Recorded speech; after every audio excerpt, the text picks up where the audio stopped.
He had everything anyone could ever want in a life. And yet, instead of choosing the easy path, he chose to endure abuse, slander, and persecution. And he did it because he loves this country.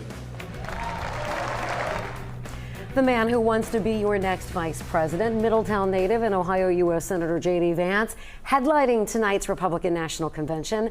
Thanks for staying up with us tonight at 11:30. I'm Cherie Palello. And I'm Chris Jacobs. So for many outside of Ohio, it's an introduction. Until now, they didn't know much about J.D. Vance other than he wrote a best-selling novel.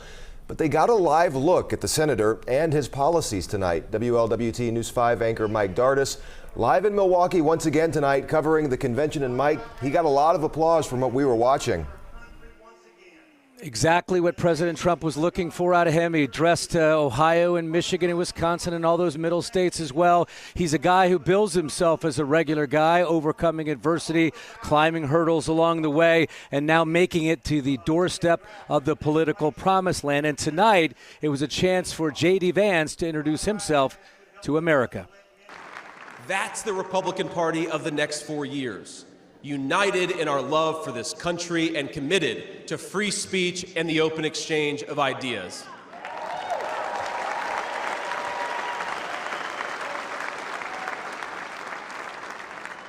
And so tonight, Mr. Chairman, I stand here humbled, and I'm overwhelmed with gratitude to say I officially accept your nomination to be Vice President of the United States of America.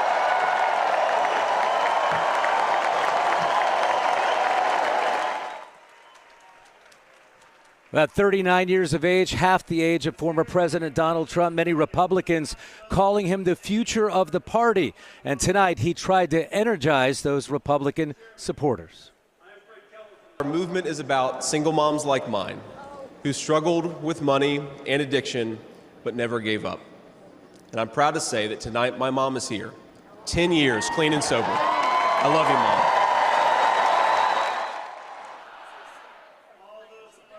NBC talked about that after the speech that you just heard from J.D. Vance, one of the most emotional moments of the night, where his mom overcoming drug addiction, obviously hillbilly Elgie. We've all heard about the book in Ohio and seen the movie perhaps. He had to live with his grandparents because of what happened, and his mom was here tonight, very emotional. Now, speaking of family, his wife Usha was here, speaking right before J.D. Vance, and here's what she had to say to this Republican National Convention.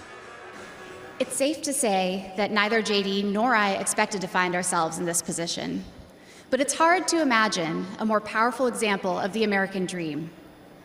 A boy from Middletown, Ohio.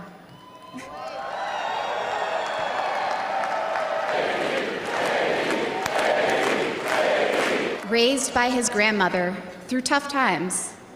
Chosen to help lead our country through some of its greatest challenges. I am grateful to all of you for the trust you have placed in him and in our family. And now the push forward to tomorrow night. Former President Donald Trump on the stage this afternoon. We were on hand as he was walking around getting the feel of things before the big primetime address tomorrow night on NBC, and we will carry it live. A lot of Republicans who I've spoken with say that they have heard that this is going to be a much different speech now that it's just 5 days after that assassination attempt in western Pennsylvania. But tonight, it was about J.D. Vance, the guy who many call a political attack dog for the president. And you saw him attacking the Democratic Party tonight and Joe Biden as well. For now, Mike Dardis reporting live at the RNC in Milwaukee. Big day tomorrow. We'll be back. We'll see you then. Mike, thanks.